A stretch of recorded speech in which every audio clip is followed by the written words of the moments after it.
ஆட்சி காலத்திலிருந்து நவீன டிஜிட்டல் இந்தியா காலம் வரை இந்திய ரயில்வே பல பரிமாணங்களை கண்டிருக்கு. இந்திய மக்களின் வாழ்வாதாரத்திலும் பொருளாதாரத்திலும் தாக்கத்தை ஏற்படுத்திய இந்திய ரயில்வே துறை எப்படி ஆரம்பிக்கப்பட்டது, யாரால தொடங்கப்பட்டது, 2 அதிகாரமிக்க நாடுகளுக்கு இடையான வியாபார போட்டி எப்படி மறைமுக அரசியல் போட்டியா மாறுச்சு, அதுலயும் ஒரு நல்லது நடந்துருச்சு.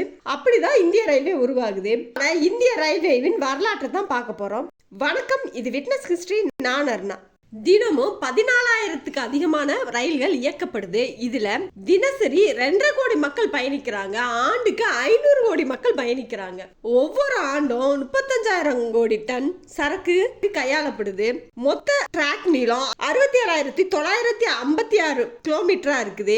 இதுல மின்மயமாக்கப்பட்டது 52,247 கிலோமீட்டரா இருக்கு. உலகின் 4வது பெரிய போக்குவரத்து துறையான இந்திய ரயில்வே துறையில 14 லட்சம் பணியாளர்கள் பணிபுரிகிறாங்க. 18 மண்டலங்களா பிரிக்கப்பட்டிருக்கு. இவ்வளவு சிறப்பு வாய்ந்த இந்திய ரயில்வே ஆரம்பிச்ச கதை இரு நாடுகளோட அரசியல் சண்டையில தான் ஆரம்பிச்சாங்க. 19ஆம் நூற்றாண்டுல ஆரம்பத்துல ஆங்கிலேயர்கள் தங்களது பருத்தி தேவைக்கு அமெரிக்காவே சார்ந்திருந்தாங்க.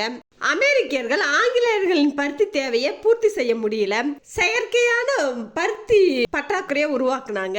இப்படி பல அரசியல் காரணங்கள் அந்த சமயத்துல போயிட்டு இருந்தது. இதுல பிரிட்டனின் மான்செஸ்டர், கிளாசிகோ நகரங்கள்ல உள்ள இல்லாம நூற்பாலைகள் சம்பித்து நின்னுச்சு. எந்த வேலைகளுமே நடக்காம இருந்தது. அப்ப இதுக்கு ஒரு மாற்று வழியை உருவாக்க ஆங்கிலேயர்கள் முயன்றாங்க. அதான் இருக்கவே இருக்கே நம்ம அடிமை தேசமான இந்தியா. அங்க பருத்தி உற்பத்தி செஞ்சு அங்கிருந்து கிடைக்கிற பருத்தி மூலியமா நம்மளோட பருத்தி பற்றாக்குறைய போக்கிக்கலாம்னு நினைச்சாங்க.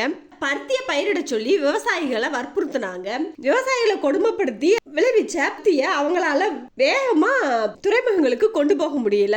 காலத்துல இருக்கிற மாட்டு வண்டியில கட்டி எவ்வளவு ஒரு 10 மாட்டு வண்டி 20 மாட்டு வண்டி தான் இருக்கும் ஒரு கிராமம். அந்த இதுல இருந்து எடுத்துட்டு போய் அந்த துறைமுகங்களுக்கு போறதுக்கு ரொம்பவும் சிரமமா இருந்தது.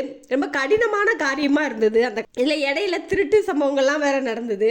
அப்ப போக்குவரத்து அவங்களுக்கு ஒரு பெரிய பிரச்சனையா இருந்தது. அந்த சமயத்துலதான் இங்கிலாந்துல சரக்கு கையாளுறதுக்குன்னு ரயில்களை உபயோகப்படுத்திக்கிட்டு இருந்தாங்க. அதே மாதிரி இந்தியாவிலையும் சரக்குகளை கையாளுறதுக்கு ரயில்வே ட்ராக் கொண்டு வந்தோம்னா இந்தியாவில் இருக்கிற எல்லா வளங்களையும் நம்மளால சுலபமா இங்கிலாந்துக்கு கொண்டு செல்ல முடியும்னு முடிவெடுக்கிறாங்க. அப்படிதான் இந்திய ரயில்வே உருவாகுது. அந்த காலத்துல இந்தியாவில் இருக்கிற எல்லா செல்வங்களையும் சென்னை, மும்பை, கொல்கத்தா இந்த 3 துறைமுகங்கள் வந்து போனாங்க. அப்படிதான் இந்திய ரயில்வே உருவாகுது.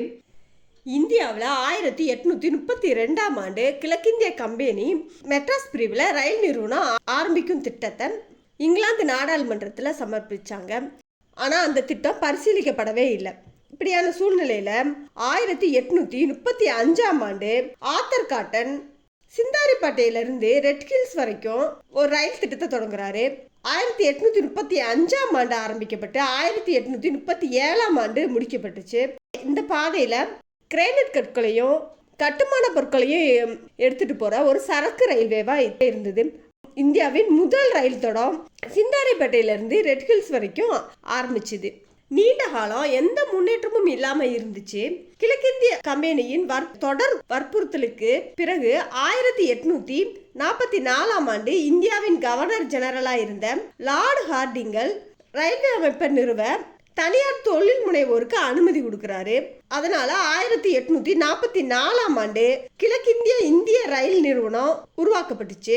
இந்த நிறுவனம் உருவாக்கப்பட்ட பின்னாடிதான் பருத்தி தேவையை பூர்த்தி செய்யறது மாதிரி ராஜமுந்திரிக்கு பக்கத்துல ரயில் நிலையம் அமைக்கப்பட்டுச்சு. பருத்தி சாகுபடி ஊக்குவிக்கிறதுக்காகவே கோதாவரி அணைய கட்ட முடிவு பண்ணினாங்க. அந்த சமயத்துல 1844ஆம் ஆண்டு கோதாவரி அணை கட்டுறதுனால கட்டுமான பணிக்கு பொருள்கள் கொண்டு வர்றதுக்காக வேண்டிய சரக்கு ரயில் கட்டப்பட்டுச்சு. இந்த ரயில் தான் இந்தியாவின் 2வது ரயில் முனையமா இருந்தது. அதன் பிறகும் இந்தியாவில் ரயில் கட்டுமானங்கள் போதுமானவையா இல்லை. அதனால இன்னொரு தனியார் நிறுவனத்துக்கும் அவங்க அனுமதி கொடுக்கறாங்க. 1849ஆம் ஆண்டு த கிரேட் இந்தியன் தீபகற்ப ரயில்வே நிறுவனத்துக்கும் அனுமதி கொடுக்கறாங்க. இந்த நிறுவனம் தான் 1853ஆம் ஆண்டு முதல் பயணிகள் ரயில இயக்குனாங்க. அந்த காலகட்டத்தில் இந்தியாவில் ரயில் பாதையை உருவாக்க எந்த தனியார் நிறுவனங்களும் முன் வரல. இதனால ஆங்கிலேய அரசாங்கம் ஒரு புதுமையான திட்டத்தை அறிவிச்சாங்க. ஏன் அறிவிக்க மாட்டாங்க, அவங்க நிலமா அது, அதனால நில இலவசமா தரோன்னு சொல்லி அறிவிச்சாங்க. இந்த ரயில் பாதைகளை உருவாக்க இருக்கும் நிறுவனங்களுக்கு லாபத்துல 5% வருடந்தோறும் தருவதா இறுதி செய்யப்பட்டது. இந்த ரயில் பாதை அமைக்கிற திட்டத்தில இருந்து எந்த நேரத்திலையும் அந்த நிறுவனம் விலகிக்கலாம்னோ, அப்படி விலகும் போது அரசாங்கம் அவங்களுக்கு உரிய இழப்பீடு தரும்னு உத்தரவாதம் கொடுத்தாங்க. தனியார் பங்களிப்போட இயக்கப்படுற இந்த ரயில்கள் உத்தரவாத ரயில்கள்னு அழைக்கப்பட்டுச்சு. 1851ஆம் ஆண்டு ஆரம்பிக்கப்பட்ட இந்த பணி 1852ஆம் ஆண்டு இங்கிலாந்துல இருந்து கப்பல் மூலம் 3 இன்ஜின்களை வரவழைக்கிறாங்க. சுல்தான், சிந்து, சாஹிப் அந்த 3 ரயில் இன்ஜின்களை அறிமுகத்தில் இறக்கிறதுக்கு 200 நபர்கள் தேவைப்பட்டாங்க. இந்த இன்ஜினை பார்க்கறதுக்காக வேண்டி மும்பையில் உள்ள பைகுல்லா பகுதியில் பொதுமக்கள் கூட்டம் கூட்டமாக வந்து பார்த்துட்டு போனாங்க. இந்த ரயில்வே பணி முடிவடைஞ்சு 1853ஆம் வருடம் ஏப்ரல் 16ஆம் தேதி பிற்பகல் 3:30 மணிக்கு பாம்பே கவர்னரின் மனைவி லேடி பால்கன் இந்த ரயில்ல முதல் முறையா ஏறினாங்க. அவரோட சேர்ந்து 400 விருந்தாளிகளும் அந்த ரயில்ல பயணம் செஞ்சாங்க. போர்பந்தர்ல இருந்து தானேவுக்கு 32 கிலோமீட்டர் தூர பயணமா இருந்தது.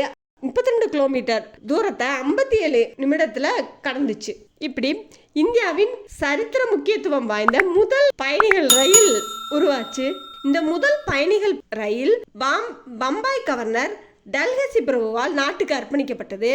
சென்னை கோட்டத்துக்கு பின்பு ஆரம்பிக்கப்பட்டாலும் கல்கத்தா கோட்டம் 1854ஆம் ஆண்டு கல்கத்தா கிழக்கு பகுதியிலிருந்து கவுரா வரைக்குமான இந்தியாவின் 2வது பயணிகள் ரயிலா இருந்தது.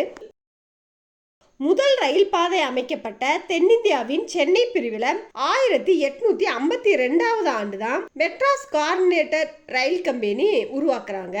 1853ஆம் ஆண்டு ராயபுரத்துல பணிகளை ஆரம்பிக்கிறாங்க. வாலாஜாபேட்டையிலிருந்து ஆற்காடு வரைக்கும் தென்னிந்தியாவின் முதல் பயணிகள் வழித்தடத்தை உருவாக்குறாங்க. இந்த பணி 1856ஆம் ஆண்டு முடிவடையுது. ஜூன் 28ஆம் தேதி ரயில் பயணம் தொடங்குச்சு. இந்தியாவின் பழமையான 2வது ரயில் நிலையமா ராயபுரம் ரயில் நிலையம் இருக்குது. சென்னை பிரிவில் ஆரம்பிக்கப்பட்ட இந்த ரயில் இந்தியாவின் 3வது பயணிகள் ரயிலா இருந்தது. ஆங்கிலேயர்களின் முக்கிய நோக்கமே இந்தியாவிலிருந்து பொருட்களை விரைவா இங்கிலாந்துக்கு கொண்டு சேர்க்கிறது தான். அதுக்கு இந்தியாவின் முக்கியமான 3 துறைமுக நகரங்களை 1880ஆவது வருடம் இணைச்சாங்க. இந்த இணைப்பின் மூலம் ஆங்கிலேயர்கள் ரொம்ப வேகமா இந்தியாவிலிருந்து பொருட்களை இங்கிலாந்துக்கு கொண்டு சென்றாங்க. உங்களுக்கு என்னோட வரலாறு சம்பந்தமான வீடியோக்கள் பிடிச்சிருந்தா லைக் பண்ணுங்க, கமெண்ட் பண்ணுங்க, ஷேர் பண்ணுங்க, சப்ஸ்கிரைப் பண்ணுங்க. தேங்க்ஸ் ஃபார் வாட்சிங்.